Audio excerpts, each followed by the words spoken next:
Monsignor Charles Pope, a popular blogger and priest in Washington, D.C., is pushing back against the tech giant, tweeting, quote, "Facebook is demanding that I supply a government ID proving that my name is Monsignor Charles Pope. I will do no such thing. Guess it's goodbye." So if this is Monsignor Charles Pope's name, then why does Facebook have such a problem with it? See, the same week that Facebook cracks down on Catholic clergy, well, they've issued a public apology at the same time to the quote-unquote drag queens and drag kings, they say, for the hardship that we put you through in dealing with your Facebook accounts. See, Facebook picks and chooses who gets to log on under what name. They don't let priests log on using their names, but they do make an extra effort to welcome others.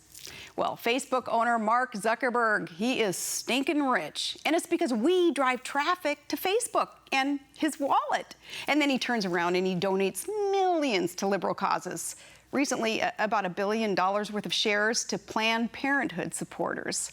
Well, joining me from New Orleans is a Georgetown-educated attorney, also an avid hunter and fisherman, you know, one of those clinging to his guns and his religion. He's another church leader, Monsignor Christopher Nalty. And Monsignor, I thank you so much for joining us. And please let us know what is going on with this new Facebook policy. And I do find it interesting because, did you know, I can't even log on to my own account either. They think I'm faking my name, I guess. Well, what's with this policy? Well, it seems like there's a policy. My theory on it is Facebook really wants to become one of these portals whereby you have your authentic name in Facebook and then they allow you to use your Facebook credentials to log on to other sites. So what they're trying to do is to get your government ID name.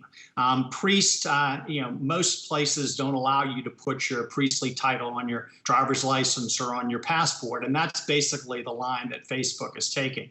However, you can go on Facebook and see all kinds of foolishness names. It seems to me recently this has been applied selectively to people using father or sister or Monsignor. Now, if you're a drag queen and you want to go by Sister Mrs. something, that's fine. But if you're a religious sister and you want to put sister in your name, that's what they're going after. So it seems to me like selective application of the rule.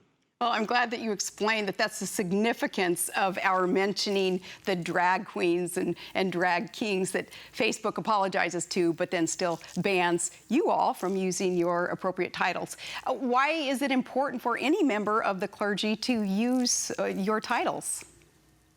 Well, for us as members of the clergy, we don't see it as just a title. We really see it as our identity, our priestly identity or religious identity. It's a commitment that we make that would be like before when I practiced law, attorney Christopher Nalty or Christopher Nalty Esquire. That just connotes what I do. But whereas priests and religious really see it as who they are. And so my identity as a priest, now I have an honorific title, Monsignor, and that title was given to me directly by the Holy Father. So that has significance to me, that it was by using that title, I'm recognizing this honorary title that the Holy Father gave me. But it goes to identity. And the truth is, if Facebook really wants us to use our name on Facebook that we go by every day, everybody calls me Monsignor Nalty, right? My mom and maybe my sisters will call me Christopher. Some of my old friends will call me worse, but I go by Monsignor Nalty. That's who I am, okay?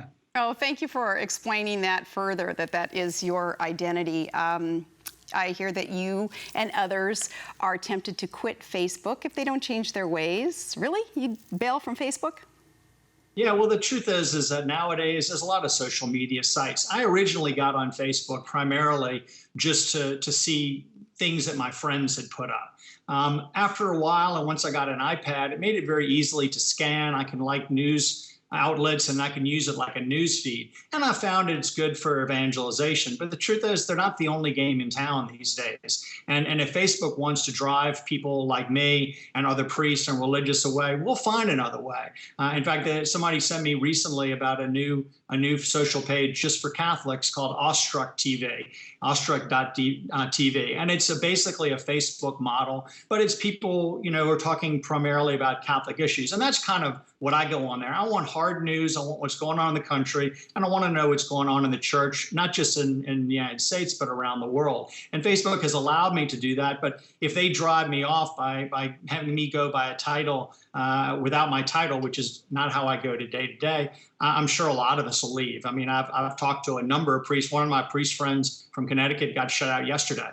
And people have asked me to kind of speak up. Monsignor Pope was a great person because he's a very prominent blogger in the Archdiocese of Washington. I go to his site to read his reflections on Scripture, particularly in preparation for a homily on the weekend, and that they got rid of him, and he's made a little protest. If we can, maybe get them to treat us the same way that they treat other people who want to use the title they use, maybe that'll be good for all of us. Yeah, I thought, well, when I first heard the story, well, maybe Facebook has a problem with Monsignor Pope because they thought, no, the name is, too coincidental. It's providential, it's prophetic, right? The name Pope as a Catholic leader. So I thought they were just messing around with it. So interesting to hear that, nope, it's not just Charles Pope. You have had feedback then from fellow priests or clergy about this issue. Facebook itself, though, they are such a monopoly. Do they listen to people? Can we put pressure on Facebook to allow you to exercise what it comes down to is freedom of religion and your identity as made manifest in a title that you choose to use? It seems like the easiest thing to do. If you ever go to an airline website, and you have to put in your name and information, your credit card information, and they usually have an optional field for title. Now, they don't always have Reverend or Father or Monsignor, but there's an optional title. Now, Facebook does have that ability. However, they do not include the title as part of your name. It goes below your name like some sort of afterthought.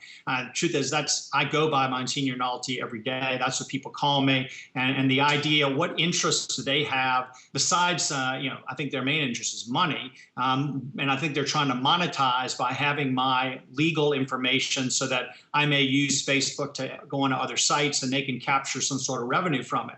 But they could easily make a title field that would appear right next to my name. So when people went to my name, because frankly, people search for me under Monsignor Nalty. They don't search for Christopher Nalty. They know I've had this title since 2008. That's how I'm known. I've known people around the world. Back I worked in Italy. That's how they know me. And that's what they look for to find me. Oh, well, I'm encouraged, too, to hear you explain to viewers that there are alternatives out there. I have, of course, an issue with sending traffic, sending money to liberal causes via the owner of Facebook. So that's cool. Hey, also, I heard interesting tidbit about you as a hunter that you were a guest on Piers Morgan's show, Gulp, Piers Morgan. Is he that guy who played Remington Steele? See, I love you already. Who would you rather kind of hang out with? Maybe go hunting, go up to Alaska in the great north and out in the wilderness and get to harvest some good, clean, organic protein. Would it be Piers or someone else? I don't know. I think he's afraid of guns, isn't he? He doesn't believe in them, though he perhaps has an armed bodyguard once in a while, yes. I imagine. He I think his coming here and doing his show in America, so many things when I talked to him, because I talked to him in advance of the papal election.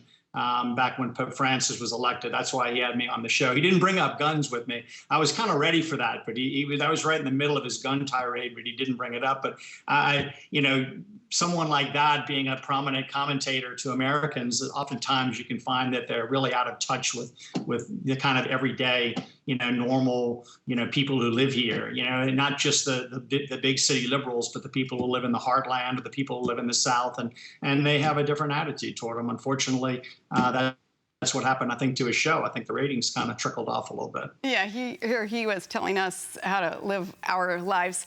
Shoot, I wish you would have brought up guns with you, though. I'm sure you would have been armed and, locked and loaded, ready to go. But very diverse background that you have. I think you were fascinating from Georgetown and an attorney and your vocations and avocations, I think, really shape you as a leader with diverse interests and connections reaches to so many people.